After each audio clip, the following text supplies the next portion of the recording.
Chambers of the Occult may contain content that might not be suitable for all listeners. Listener discretion is advised.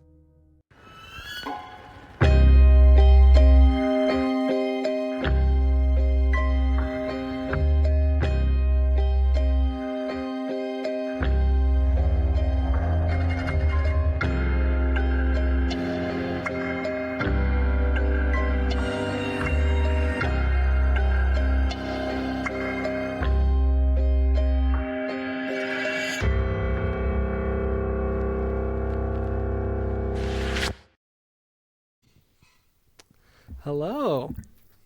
Hello. Welcome back to Chambers of the Occult. And I'm Kai. And I'm Jay. And as you can see, we're joined here by a couple other people. If you guys would like to introduce yourselves. We're getting the hang of this. Yeah, we have some guests on. Hi, everybody. I'm Brent. I'm Talia. Yeah.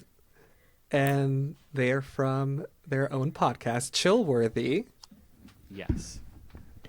So, Chillworthy, from what I've heard of you guys, great most recent episode, by the way.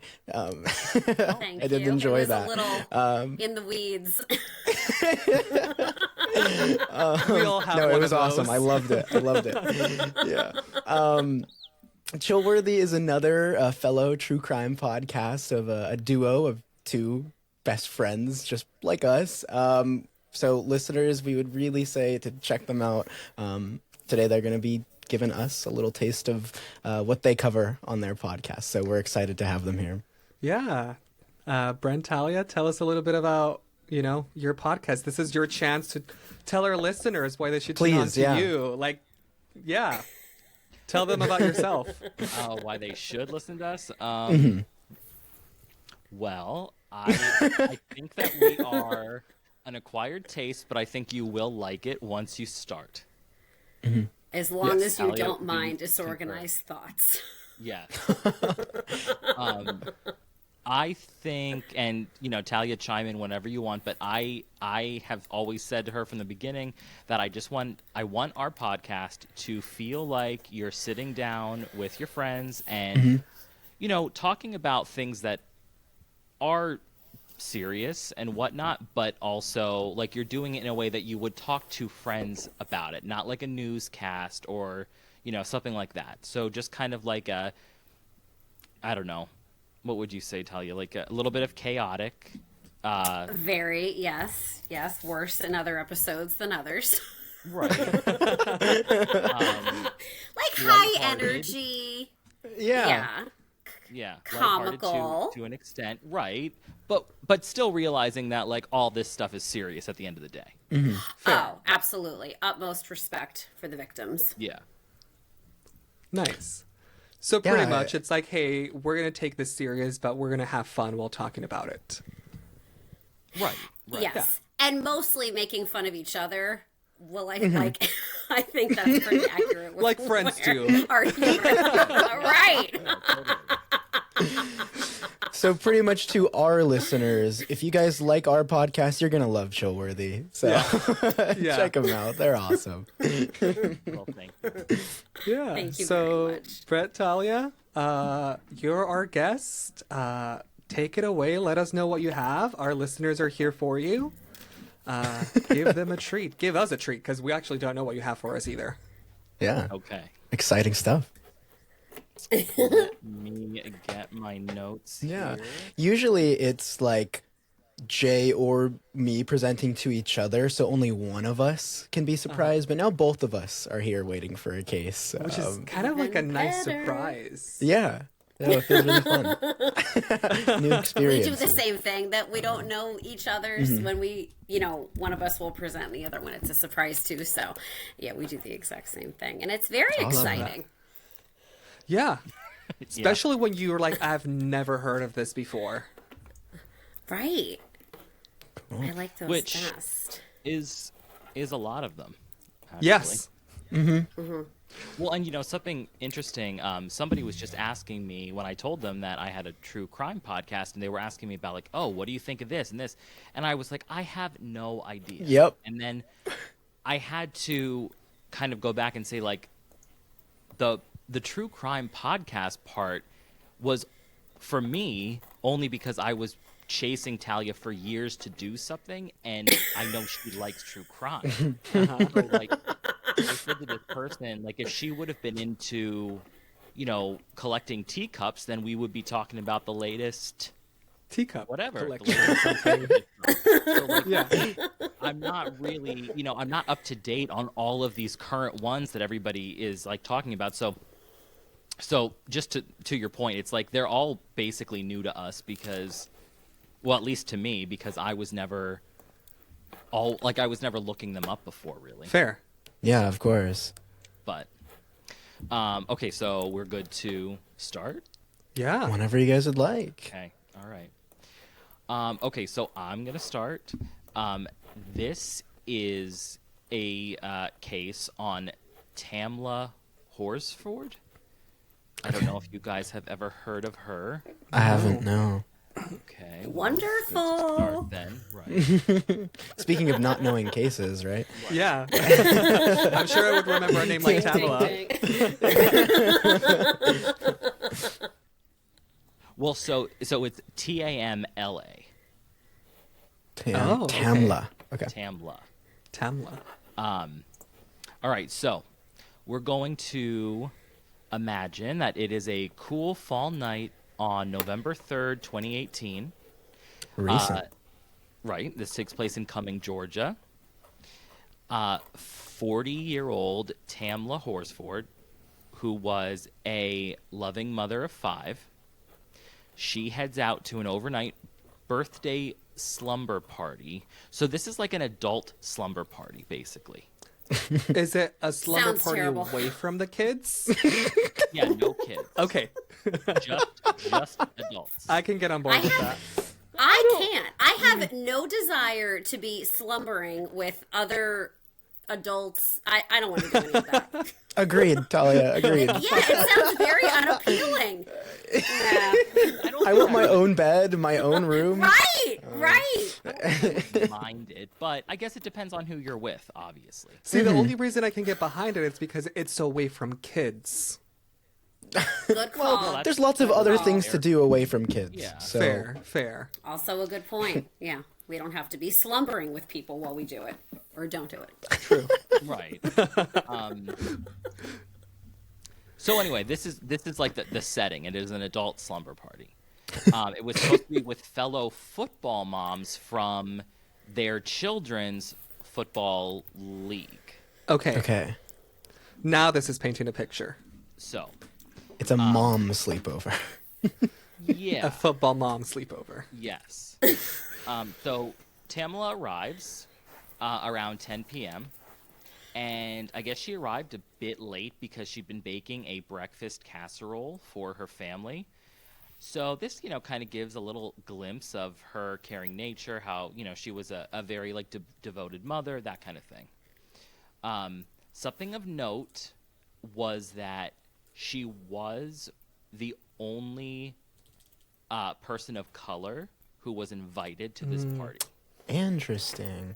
And that kind of, the only reason I mention it that way is because in the podcasts I've heard talk about this before and some of the research, the town that they were in didn't have like the best history with sort of like, it had a racist past. Gotcha. Got it. Okay. So it was kind of significant that she was the only one invited. A little bit. Okay. So anyway, just wanted to make that statement out in the front.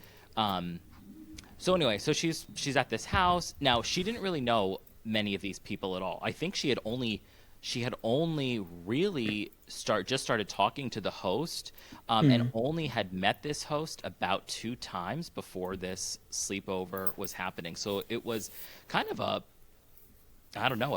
bold move on her part to accept it, but because I think I'd be pretty nervous if I was going to a sleepover with people I basically didn't know. But Yeah. Even less reason for me to go. Yeah.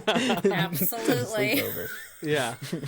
But she was, she was very personable, so she ended up fitting right in. The party host was Jean Myers, which is spelled Jeanne. I was gonna ask. Okay, the Jean. I figured she pronounced it Jean, but no, it's like Jean Benet. Jean. Right. Uh-huh. Yeah. So this party was kind of to help celebrate this woman's 45th birthday. Okay. So that's kind of where we're at. So what I'm going to do is go through a little bit of the timeline of that night, and then I will hand it over to Talia to continue. Cool. Awesome. All right. So, like I said, this is the night of November 3rd, which eventually turns into November 4th, as it always As does. a sleepover does. Yeah. Yes. So, like I said, 10 p.m., Tamla arrives at the slumber party. She is joining about a dozen friends at Jean Meyer's home. So the group eats and they drink and they're watching like some sports ball and they're playing different party games. Do you guys know that we use that term? And by we, I mean I love the Brent. term sports ball. I used it because I'm not into sports. And it's all the same. If you to me, couldn't whatever tell. they're playing, right, No whatever they're way. playing, whatever they're touching or, pulling or tackling, doesn't matter to me. Pulling. So One way to put it. this was, like I said, a sports ball kind of night. And although it was supposed to be mostly girls, there were two men who ended up being there. So, but they were supposedly watching this sports ball game in the basement. As men. Well, and may I Yeah. say, and they supposedly, one of them was sick, and that's why he didn't want to leave because he was supposed to go watch this game somewhere else. And then, sorry, I just interrupted you. But, I think, not that it's a huge detail, but just then they all of a sudden make their way upstairs. It's like these two guys, because then he had his friend come over. And then they're participating in the party upstairs the rest of the night. I just think that was shitty. Keep going. Especially if you're sick. Exactly what not I was even thinking. What if he was think about contagious? Ugh. Yeah, I mean, nowadays we think of people being sick differently because of the pandemic, but back in the day, I don't know. True. I mean, they probably. Back in the day. This was 2018. I know, but once again, we treat it differently now. Pre-post, it doesn't matter to me. I don't go for sickness in any means. Smart move. And it was his stomach, and then he's also chowing down on gumbo, I read. That was the aunt who lives there made them all gumbo, and he had no problem chowing down on that. Anyway, Oh, man. I'm in the weeds already. Yeah. Love it. That's what we're here for. All right. So now we are at around 11:30, and the party starts winding down. I mean, you guys said you did listen to our last episode, so Talia would definitely be winding down by this point. She was winding down. That's 2 another hours reason. earlier than this. That's another reason why I would not want to do this adult slumber party, because I would want to go to bed at 8, and not everyone is even there yet at this thing. They're still rolling in at 10, 11:30. Yeah. Fair. No, Yeah. no. Couldn't. And I just noticed, Talia, are you drinking caffeinated coffee? I am. So all day I've been stressing over this. How am I going to do this? I'm so tired already, and I haven't been sleeping well this week. So I'm like, all right, I'm gonna start overdosing on tea, while I'm still at work. It's not doing the trick. I don't feel any pep in my step. So then Ashley, I'm driving home, and she's like, you should just stop and get coffee. I was like, no, I'll never sleep again. I can't do that. And then I start thinking about it it would be delicious. So twist my arm, I stopped. So I have 2 seltzers, my water, Oh my and God. my coffee. So Yep. Wow. I was expecting you to pull You're like prepared. 2 cups of something. Yeah. absolutely. Oh, and I also have this, my big water.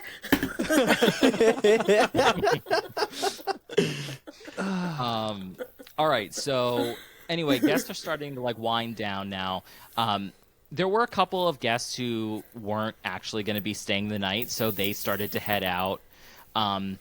Others, obviously, including like the host and her boyfriend, are staying there. That's their house, so they're going to bed. So now, like as the clock ticks by, we're at about 1:30 in the morning, and Tamla stays up a bit longer. And from what I heard, she was very social, and she didn't seem overly tired, so she really wasn't overly excited to go to bed. She was in a great mood. She was making herself another bowl of gumbo and just kind of chatting with whoever was still up and around. Okay. So she made friends, or was Yeah. making some friends. It sounds that way. Now we get to 1:47 in the morning. Wow. And a woman by the name of Bridget Fuller, she leaves the party and she gets picked up by her husband. So this makes her the last person to actually see Tamla that evening. Oh. So now I guess Tamla was a smoker. So she mentions that she wanted to have one last cigarette before going to sleep. So she gets on her shoes and she steps out onto the back deck alone, like I said, around 1:47 a.m. Now, this house had a security system that logged whenever a door or a window opened and closed. So that's how we know it was 147. Yes. Okay. Gotcha. Such a specific number. Yeah. Yes. That's what. Okay. Yes. So 1:49, the home's back door is opened, then it's closed, and then it's opened again within about a 10-minute window. And again, this is according to the security log that was from, the security system. Mm-hmm. So the 1:57 a.m. Entry was the last recorded door activity. And then apparently the door was just left ajar after that. So investigators believe that Tamla went out on the second floor balcony around this time, and the door remaining open suggests that she never made it back inside. There was actually an unlit cigarette and lighter that were later found out on the deck as if it was just dropped there. She never got her smoke. It appears not. Yeah. So now, overnight, and I don't have the exact times for this anymore because nobody's opening and closing doors, but overnight, while Tamla is presumably outside, most of the house is now asleep. And I guess even at this point, a few more people had now departed the house, but this was not the people who didn't sleep over. These were the people who were getting up super early to leave in the morning. Okay. Got it. They had places to be. Yeah. So I guess one woman specifically, she left around like 4:10 in the morning because she said she had an early work shift. So, and then other guests head out around 7:45 a.m. So, there was a husband and wife couple, Tom and Stacy. They left around 8:30 in the morning. And basically none of them, all these guests that are leaving, none of them notice anything is wrong. Now, keep in mind that Tamla did not have a sleeping buddy, if you will, at this sleepover. So I believe she was sleeping downstairs in the living room area. I think that's where she was supposed to have been. So it's not like, she didn't fall asleep with somebody like in the same room as her. So these people getting up and leaving weren't really thinking that anything was completely wrong. Yeah, of course. I mean, they thought she was asleep or she had left already. Probably. Right. Something And like that. plus, it was November, so it was a little darker in the morning still. Yeah. And so no, and I don't know about you, but I don't really check the backyard all the time when I'm leaving a guest's house. So, Not really. But the thing was that, so they're leaving. So then 8:45 now. Jean's aunt, whose name is Madeline, she lives in this house. She wakes up and she goes into the kitchen to make some coffee. And while she is doing this, she happens to look out the window that overlooks the backyard, and she sees something pretty alarming. Oh. She sees a figure in a white onesie pajama suit, which is, spoiler, what Tamla slept in, a white onesie. Okay. Suit, which had like, I want to say dog or paw prints. It was like a paw print design. Okay. Paw prints, thank you. So this person's laying in this onesie pajama suit, lying face down in the grass. Oof. So now I heard a few different things here, and as Talia and I always say, the age of the internet, there's always going to be different information. 100%. Right. Yeah. So all of this is alleged. However, one of the things I heard, I think, was a direct interview with Madeline. And I actually told this to Talia yesterday. Something that was a little odd to me was that when she saw this person, who obviously was Tamla, laying out face down in the grass, her first response to this was actually to, in her words, get down on her hands and knees and pray. What? So I don't know what that was about, why that was her first reaction. But nonetheless, that's what she said happened. What was her second reaction? Her second reaction was slightly more normal. Okay. But I wouldn't even say that, though. Like, I feel like if you saw that, you would go dashing out to help another human being. She didn't even do 100%. that as her right. Yeah. Well, but as her second thing that she getting does, down on the floor, I said it was but slightly. not much better. She's knocking on doors next. I mean, she's still not going out to Tamla, but No, she's not. So it's a bunch of bullshit. Literally.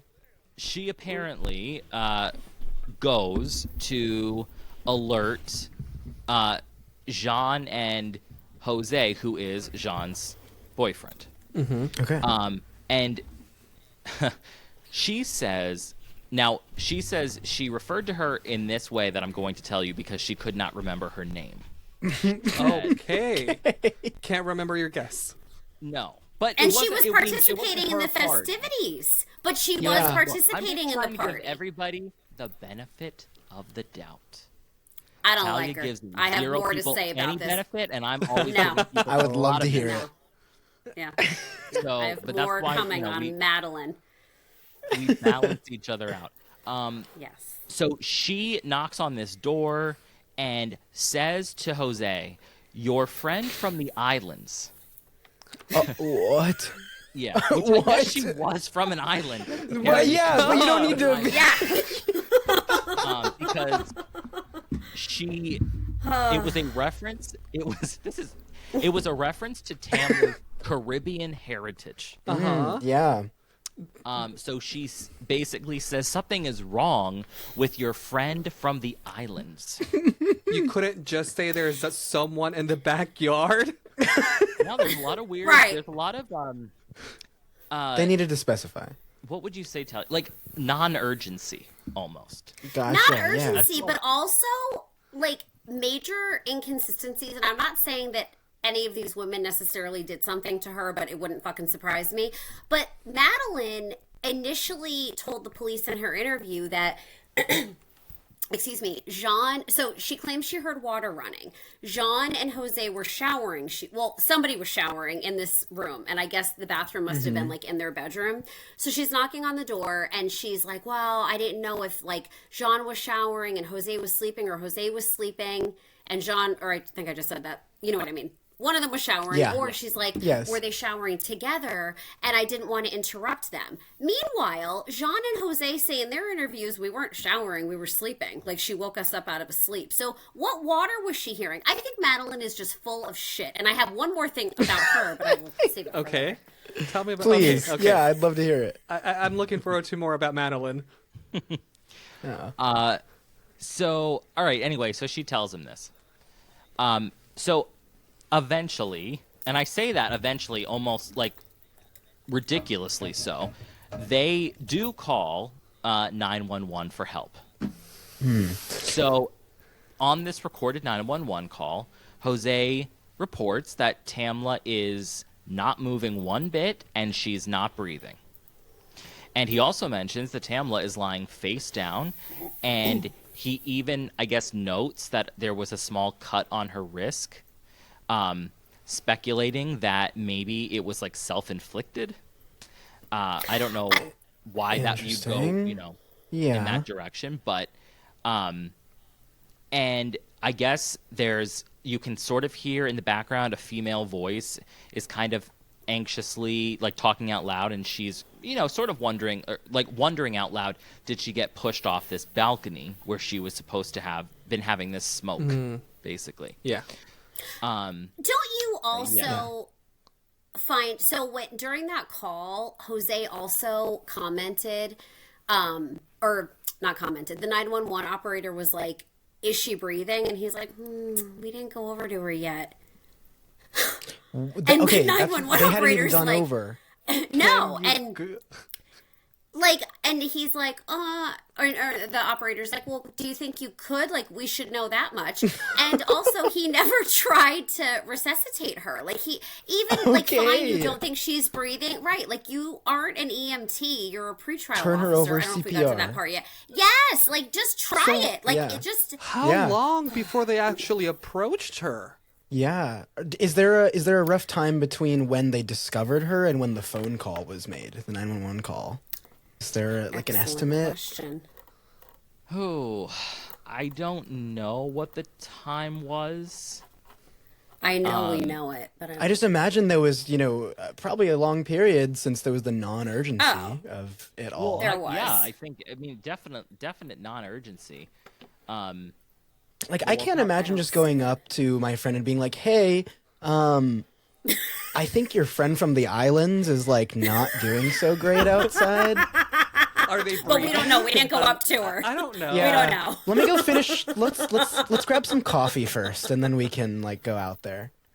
Well, and the only thing that is coming to mind, and I didn't really touch on this actually, but she brought a, like, quote unquote hostess gift.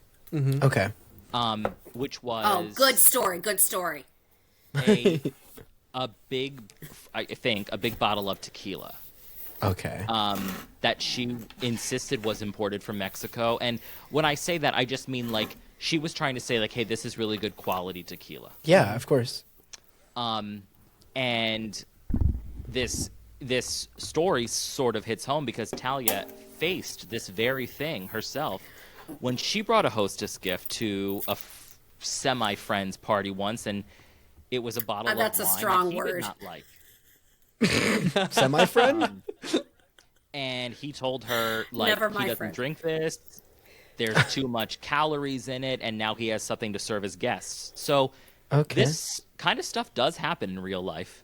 Not just to Tamla, Sure but does. to Talia as well. Yeah. But anyway, the hosts basically were like, thanks, but no thanks. I don't like tequila. Like, Okay. I don't want anything to do with this. So I have to say, pretty rude.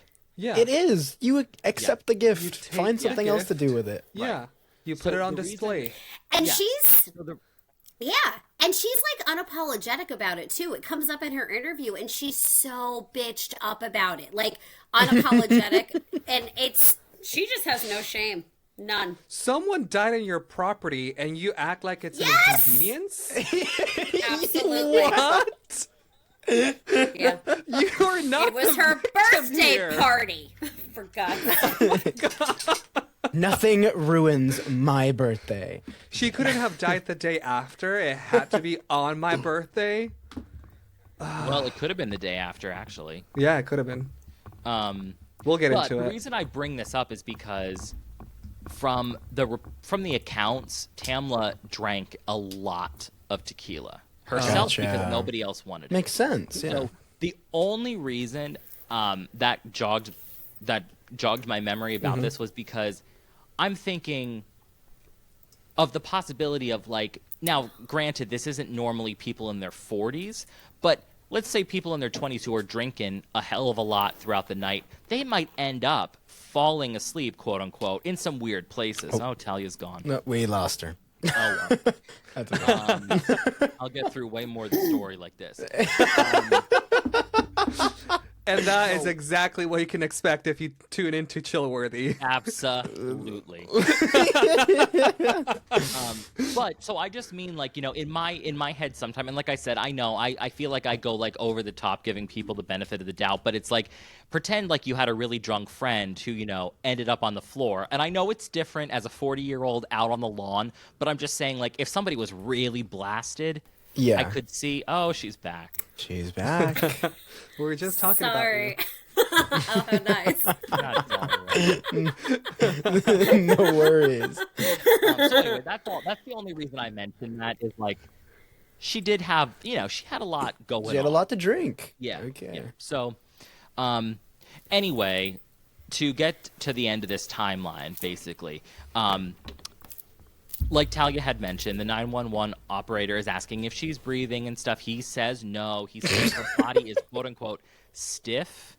And so if her body was indeed stiff, it was kind of suggesting that she had been dead several hours before they discovered her. And then we get to 9:07 in the morning, and that's when the first of the county sheriff's deputy arrives at the scene.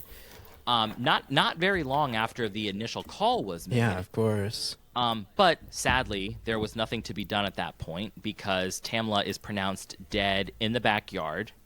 And like I said, she's still dressed in her white paw print onesie. She's got on her slippers. And then her body is soon taken to the Georgia Bureau of Investigation, to the medical examiner's office for a full autopsy. Good. So that's kind of the timeline of the night. Yeah. And now I will pass it over to Talia to talk a little bit more about what's been going on. Right. All right. Okay. So the sheriff's office was leaning strongly towards this was just an accident. So my internet, real quick, apparently keeps going, like, the internet's not going out, but I keep getting this message that I don't have a stable internet connection. Can you hear me? Okay. Like, when that happens, should I just keep talking? I can hear you. We can Oh, hear you fine can? right One more time, yeah. now, but yeah. No issues at I all. can hear Like, you. You did kind of pop out for a second. No issues. Okay. All right. So the sheriff's office was really heavily leaning towards this was an accident and not really entertaining much else. Like, they felt that, you know, she was the only person awake. Which I kept going back to, well, what if some weirdo was outside, not necessarily like waiting for her and knowing that she was going to be out there if they wanted to attack her, but also she was going out and smoking pretty much all night. So someone could have seen that. And if it was that, like, it just sounds like the town was not, we're not talking like friendly waters. And I don't know. Yeah, of course. I don't know. It just made me wonder. So they felt that between like how much she drank, and I think I cut out, Brent, when you were talking about this, so stop me if you already went into just everything, like with her blood alcohol level, and that she was probably, they're assuming, like wobbly. Did you talk about how there were other things in her system too? I didn't hear any of that. No. Okay. So No. she had marijuana in her system, and she also had Xanax in her system, and she didn't have a prescription for the Xanax. So found So two she wasn't conflicting expecting a things with sleepover. that, She was expecting that to party. the Xanax wasn't metabolized yet. Oh, am I breaking up again? Can you hear Your audio's fine, Yeah. everyone? but you're frozen. You're for me. frozen, but Yeah. I think we're frozen for her, sadly. That. Oh, I just heard you say that, Brent, and all three of you are frozen. But we can still hear you. I can hear you guys too, but you're all frozen in these very, very serious faces. Okay. Oh my God.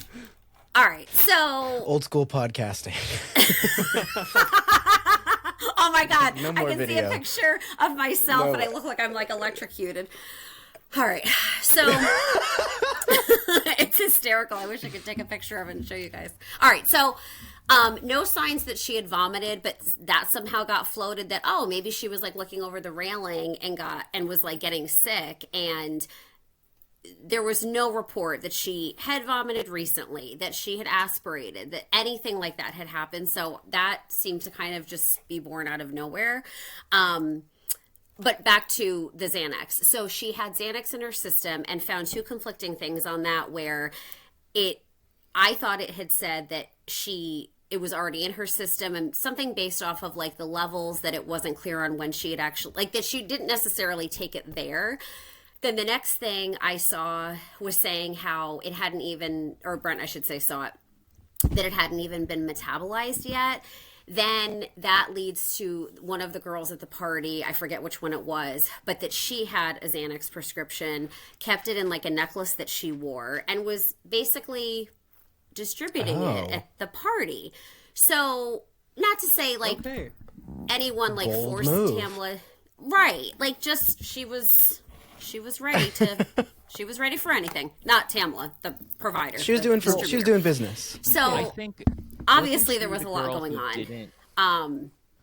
And the other thing too, just her injuries. I mean, I don't know, falling. Like I looked up, is it possible to die from 20-foot drop, which is what Jean's boyfriend had originally reported the distance was, but it was actually like 14 feet and like 10 inches.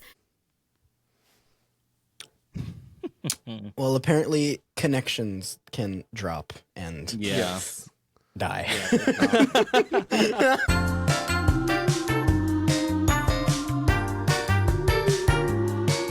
Okay, I'm so sorry about that. I was having connection technological fiascos over here. So I forget where I was exactly, just with the different things in her system and the person supplying the Xanax at the party. So, yeah. Yes. So all of that She was ready to do business. She was. So the sheriff's office, concluded that based off of the injury. Oh, that's what I was saying. So they were saying that, they found it to be accidental, that due to the multiple blunt force injuries that she had, seemed consistent with a fall. Yeah.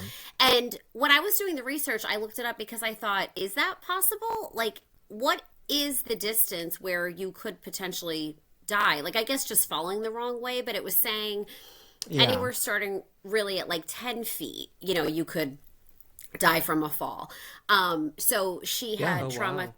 Yeah. And I don't know. I thought it would have been way more than that, but I don't know, obviously. So yeah, that's not a lot. Right. That's what I was thinking. So, she had trauma to her head, neck, and torso. She had a broken neck, the laceration to the right ventricle of her heart, and then obviously a ton of cuts and bruises, and then a severe fracture to her wrist, which there was a bone protruding, so it was a compound fracture, which they said was consistent with a fall. Right. And that was another thing. Trying to brace herself. Exactly. And there was another thing that was inconsistent with the interviews, that they were saying how initially Jose and Jean reported that, and I guess some of the other women too, that when they saw Tamlin's body, initially her arms were totally straight, like at her sides, and when she was face down. And they all commented on how disturbing that was, and how it didn't seem normal, like that you would fall that way and that you would land, I guess I should say, land that way in a fall. Yeah, you wouldn't. It was unnatural. Yes. Right. But, and this is what they're saying at the party. So then that was part of what like kind of began the suspicion with the police, which I'm kind of jumping ahead, but that someone moved her body and didn't report it, because then the way the drawing of the crime, well, not crime scene, but the scene was that her arm was out at an angle. So and then it just, I don't know, things like don't really make sense. It's just not very consistent. Like the inconsistencies, yeah. Right. It just, something doesn't quite add up. So they treated it, the sheriff's office did treat it like it was a potential crime scene, but still were kind of right out of the gate really pushing for that this must have been accidental. They also didn't tag all of the evidence, and they also didn't take photos of everything. So again, like, it just seemed very sloppy. Yeah. And yeah, like they didn't care.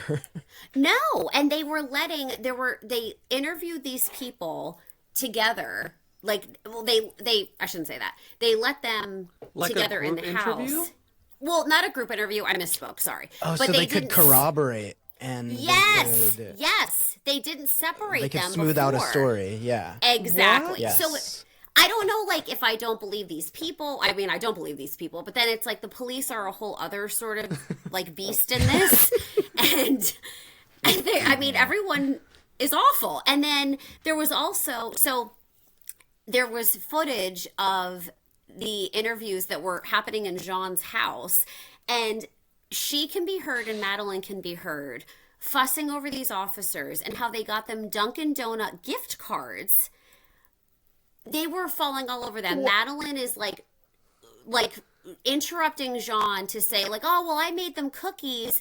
Then you hear Jean say, I have to go to the funeral. I have to get ready for the funeral. Like, can I please go start to get ready? And it was just very insensitively put. Like, doesn't use Tamla's name, Tamla's name. Tamla. There's just no, like, compassion, right? There's just no compassion. Like, she was acting like it was a chore, and just this, like, very, I felt like, callous attitude. So, Yeah. what to say about that? Wow. That's the whole, like, vibe all around, just from everybody involved, even the investigators, They're seems. treating it like it's an inconvenience. Everyone. Yes. Everyone. Yes. Oh, well, Yes. looks like a woman of color died. Yeah. Right, Next. and that, like Yeah. I said at the beginning, that was really the only reason why I had brought that up, about the fact that she was the only person of color there, was just because of the place and the history of the place. You know, you don't know how, for lack of a better term, like, how diluted that has become, or is it still pretty strong? Is it still prominent? Yeah. Yeah. So, yeah. Wow. Also, real quick, and I'm done after this for a little while. They also, it seemed like there was possibly, like, this planting of, not evidence, but, like, kind of like a diversion, because there was an unlit cigarette and a lighter that, so supposedly Tamla was smoking downstairs, but this was upstairs, and Jose had reported that, oh, like, I went out, saw them on the ground, so I quick picked them up. And I can't remember what the investigator said to him. Like, I think it was, if I'm not mistaken, he did this before he went out to check on her. And the investigator was like, you thought like, that seemed important to you? Like, you should do that first? And Jose's like, well, yeah, I have OCD. I like to clean up. I like to clean up things. And that was on the ground, so I wanted to pick them up. What the hell are you talking about? It just I don't think sounds believable at all. And I just think, like, no one can keep up with these lies, and they're just, I don't know. Anyway, I'm done for now. Terrible people. All righty. There's so many inconsistencies that I just don't like them. A ton. No. So just to revisit the guests for a little bit, because of all these inconsistencies, and that, like, so there were 12 people there, and some of them were subject to a little bit more scrutiny than others. So just to go through sort of I mean, not that I'm making light of this, but it sounds like almost like a murder mystery when you think about it kind of does. That's what I've been thinking. People. Yeah. And I mean, of course, it could have been an accident still, but it's just, there were a lot of people there, and there was a lot of drinking, and other things being passed around. So whatever. But so, you know, of course, you have Jean, who was celebrating her birthday. So by all accounts, they had gotten along well and there were no conflicts reported. But like Talia had mentioned, I mean, in some of these interviews, she does sound rather annoyed, I guess, for lack of a better term. She sounds like a nasty little But I thing. mean, there was no evidence that she was involved in any foul play, but it's just people aren't convinced that she might not have disclosed everything that happened that evening, basically. So then we have her boyfriend, Jose, and he was one of, like I had told you earlier, only 2 men who were present. And as we also mentioned, it was like he kind of, when he had called 911, he was, you know, kind of making these odd comments like, oh, she has a cut. It may have been self-inflicted. You know, I don't know. I just feel like it was a sort of like leading, like I wouldn't necessarily think if I found somebody laying in the grass that had apparently fallen from a balcony that I would be like, oh, and there's also a cut here and it looks like she did it. Like, I don't know. No, a comment exactly. on that thing about the cut, because to see the cut, it was like in the wrist area. That's what they said, right? Yeah. Yeah, and it was only Don't an they inch. have to get close to see that? And they Good call. all said that like no one had gotten close to the body, so how can they see it from their distance? Yeah. So once again, I'm just like, there's so many Holy things that shit. just don't add up. Yeah. So, and with Jose, there was another thing that wasn't great, which was, so originally he was cooperative with the investigation, but then 2 months later, he actually made headlines for a different reason because he accessed the incident report on Tamla's death from his work computer. I guess, you know, whether that was out of curiosity or something. And in December 2018, when this came to light, Jose was fired from his county job for improperly looking up the confidential report. Oh. Okay. So, and it was kind of like this development of a witness sort of snooping into the case file, of course, caught the attention of people and fueled online suspicions. Yeah. And it did lead police to explicitly ask Jose if he had anything to do with Tamla's death. About damn time. Right, including if he had just literally pushed her off the deck. And he firmly denied it. Of course.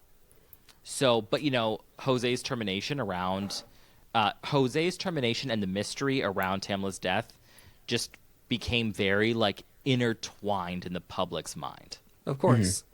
So, however, even though when he looked up the case, it was unethical, it was never proven that he did any foul play. Gotcha. Then, of course, we have Madeline, who was Jean's aunt. And I mean, like I said, that was just strange in the fact of the complete non-urgency of what was happening. And in her police statement, she just initially said that she assumed that Tamla was asleep, Girl. you know, face down in the yard. But then when she realized something was wrong, she eventually alerted Okay. John and Jose. I don't care if like somebody is asleep face down. Like I'm gonna go out there, wake them up, and tell them Check to on get them. inside. Like, Yeah. Yeah. Right. oh my god. Well, and so some internet, little investigators of their own, right, on the internet, they questioned why Madeline didn't call 911 immediately. Yeah. But according to the official records, it looks like she likely spent just a few minutes confirming what she saw and then going to wake up the couple. So the 911 call came in roughly 15 minutes after her initial discovery. That's After a lot her of getting time to down just- on her hands. Right. And, That's what I was Looking- thinking. yeah. Right. A lot could have happened. Or, yeah. Yeah. And So, back to Jose. You know, Sorry. and then in terms of like all of the...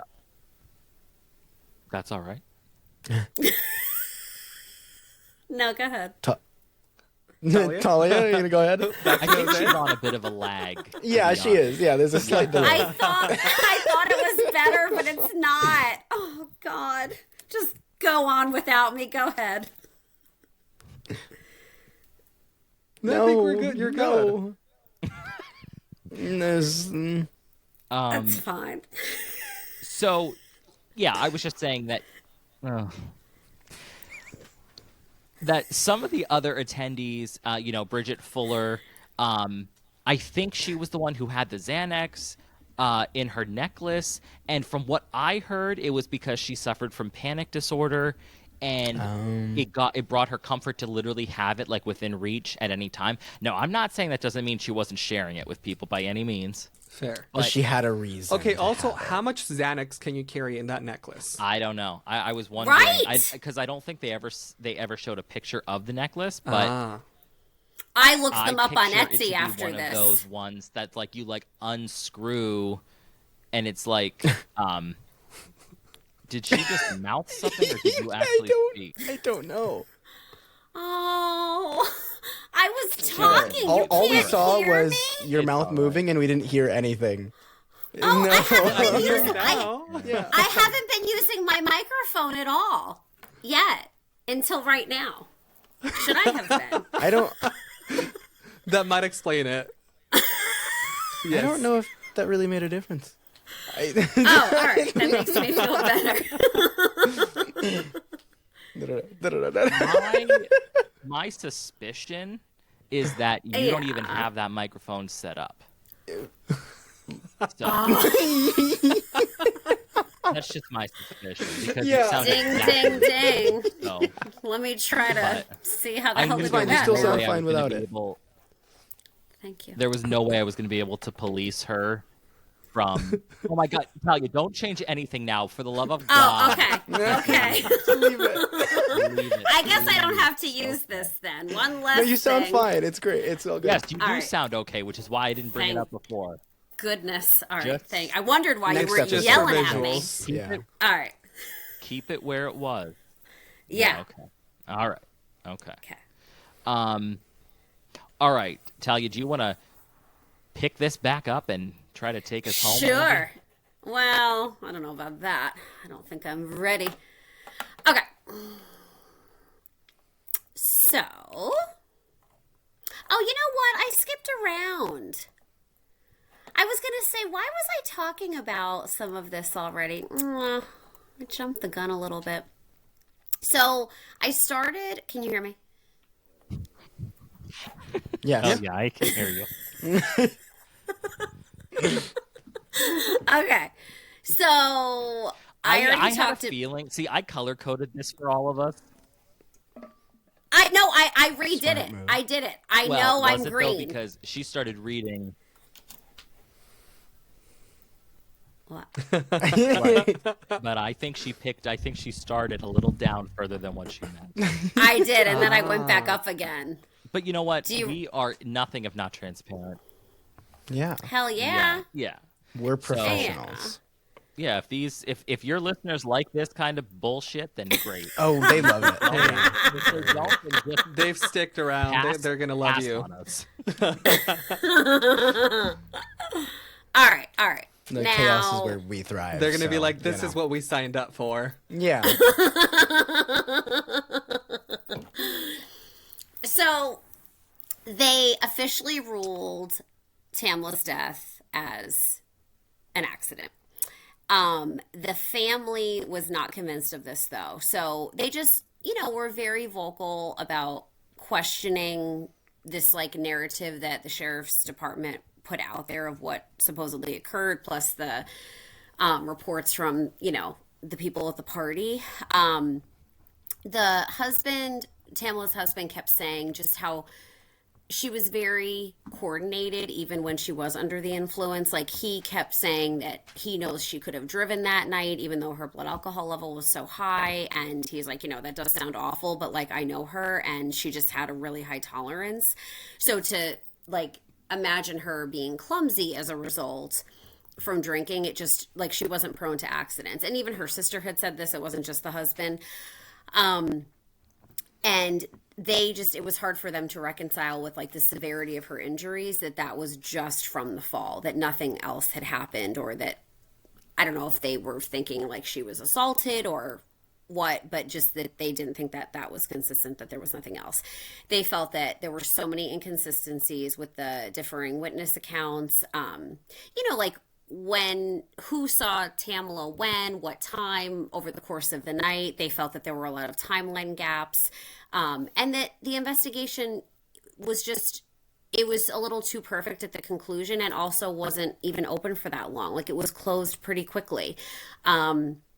So by late 2018, Tamla's family had inquired and got an independent second autopsy. So her body had to be exhumed for this, and then this happened out of state. And this was completed sometime in 2019, and this autopsy found additional abrasions and markings on her body that were not fully documented originally in the initial autopsy, which, I think is pretty disturbing. Like, how did they miss these things? Yeah. Right. Yeah. Or did they just not document what they found? I mean, and she obviously, her body was battered from this fall or from whatever happened to her. So I don't understand why they wouldn't have had everything documented. It just doesn't make sense to me. So the family it doesn't make sense. No.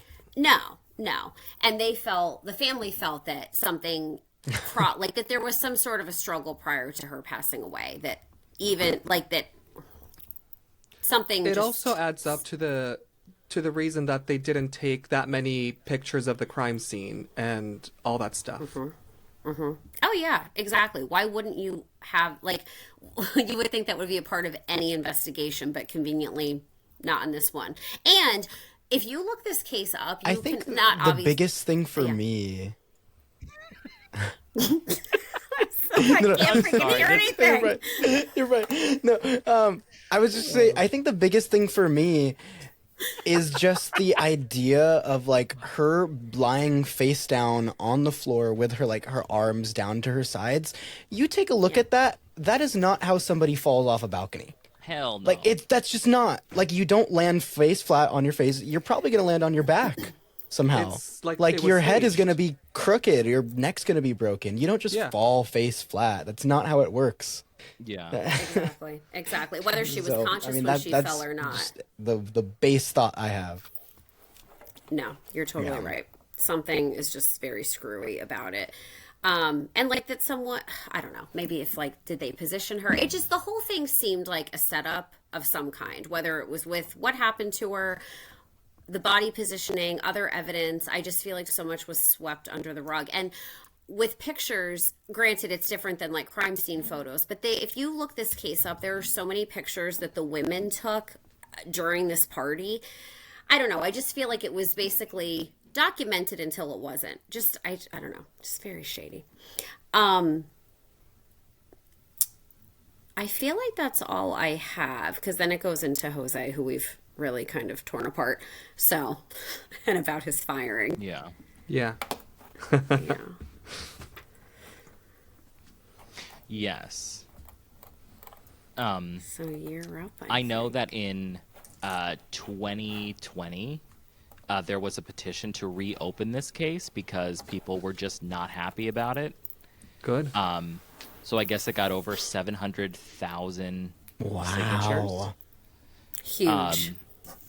And so they did eventually reopen it, and it took over a year. And so, everybody was waiting to see what was going to be found out. And then finally in July of 2021, it was announced that there was a conclusion to this reinvestigation, but unfortunately it was not what Tamla's family had been hoping for, because they still said that they found no evidence of foul play, and they didn't pursue any kind of criminal charges. And they made a public statement, and the Forsyth County District Attorney, Penny Penn, which is an adorable Wow. Lovely name. right, Penny Penn. Not very original. Who named her? said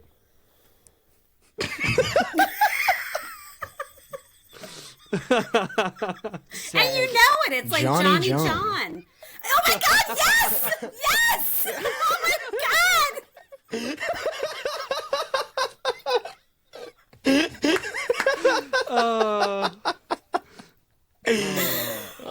The delay just makes this funnier. I know.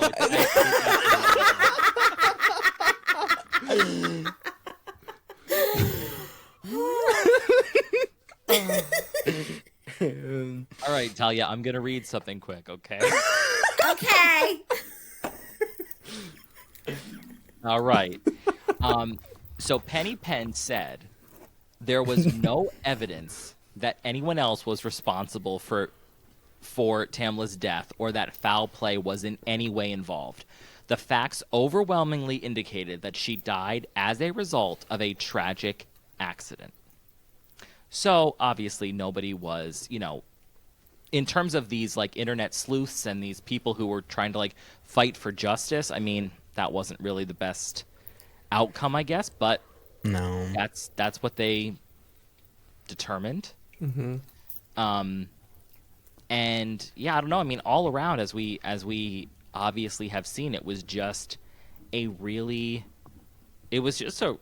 crappy way, I think, of handling not only the investigation, but literally what happened in the beginning, like the death itself. 100%. Yeah. It was just, at the end of the day, like I said, the official line is just that it was a tragic accident, and it was just a perfect storm of like alcohol and an elevated deck and just somebody lost balance and all of that stuff. So yeah, it's a really unfortunate case, and I don't know. I don't really know what else to say about it besides, I guess it doesn't have a satisfying ending, basically. It does not. No. So I feel like the choice of wanting a satisfying ending to a true crime case is kind of like a weird podcaster, like true crime podcaster thing to say, but yeah, I don't know. It's the reality of it. Like there's not the closure that everybody, and especially her family, wants and needs. Well, and I think that's where it's difficult, because when you're so, when like as her family is so convinced that this, like, as Talia mentioned, her husband kept talking about how, whether or not this was a good thing or not, but she really did handle her alcohol extremely well. Mm-hmm. So he was just convinced that, like, because I heard an interview where he said that she drank like a bottle of, insert whatever kind of alcohol, and then she was still able to like do the salsa, to dance in like 5-inch heels and stuff. So salsa. Thank you. That was a prompt response from Talia. Yeah. It was actually really You guys insane. didn't react to it, though, for about 30 seconds from when I said it.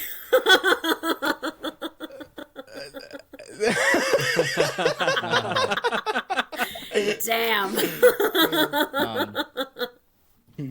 But anyway, I always like to end the stories by asking Talia if she has any final thoughts. She normally doesn't, but let's see if she does. Yeah. Just let's wait 5 seconds. I was going to say I do not, but I sort of do. I just don't know who I'm more pissed at or distrustful of. I think I don't trust these women. I just think I'm not saying they necessarily murdered her, but I just feel like if something went on there, even if it was an accident, I feel like they covered it up and they all rallied around each other and like hung her out to dry, and just to respect her family and like just put the truth out there of whatever happened. And I just think they're out to protect themselves. And then the police department completely blew the entire thing, and just unapologetically, and that's it. And I just think it was such a grave disservice to her family and such a disrespect to them and to Tamla. I think it's a bunch of bullshit. So agreed. I think that's really well summed up. I don't know. I feel like it mirrors a lot of people's thoughts about this case. Wow. Yeah. So, I guess I should say thank you for having us. Yeah, Yeah, thanks, thank you for guys. coming on. Thanks for pushing through the Upset difficulties. that there was no closure even after the case was reopened, but I'm glad that it got reopened and they pushed people to actually do something, even though that nothing came out of it. But Yeah. True. yeah, thank you for coming. This was fun. It And, you know, was. I would just like to say that if you do happen to tune into Chillworthy, we don't have this lag normally. So, Talia Yes, is, they don't. you know, just as funny, except in real time, not in 7-second late time. I'm so sorry, everybody. Thank you for your patience. So yeah, and All with right, that, do you want to tell our listeners where they can find you? Would you like to tell you, or do you want me to? I sure can. Give her a second. Yeah. Oh, she All looks like she's right. froze. I guess yeah. I'll do it. Yeah. All right. So you could listen anywhere where you get your I think podcast. I lost you guys. Our Instagram is at Chillworthy. We're also on. Oh, Oh. Cameo. Oh, never mind. we're also on Blue Sky and Skylight at Chillworthy Podcast, and we have our YouTube at Chillworthy Podcast. Oh my God, would you look at that? Yeah.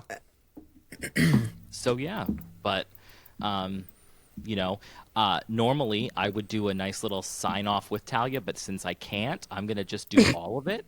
Okay. which Go is- ahead. Yes, Yeah, please. which is what we always say is, and as always, everybody, stay safe and stay chill. Love it. Thank So- you. All right. Well, thanks for being here, guys. It was Yes, super thank you fun very to have much. you. First collab we've done. Yeah. You know, I think it turned out So, mostly well. You know. Yeah. only our second, but it was nice. It was definitely nice. Awesome. Yeah. Yeah. And with that, goodbye, everyone. All right. See ya. Bye. Bye. Thanks for listening to Chambers of the Occult. For photos, sources, and anything else mentioned during the episode, check out our website at chambersoftheoccult.com. You'll find everything you need there if you do find yourself wanting more. You can also follow us on all of our socials at Chambers of the Occult and on Twitter at COTO Podcast. If you have any questions, comments, recommendations, personal anecdotes, or concerns, let us know. Fill out our contact form on our website, email us at chambersoftheoccult@gmail.com, or leave us a message on our socials. We would love to hear from you. And if you enjoyed what you heard, we would greatly appreciate it if you could drop a like, leave a comment, and subscribe. It is absolutely the best way to show your support, and it would mean the world. Until next time.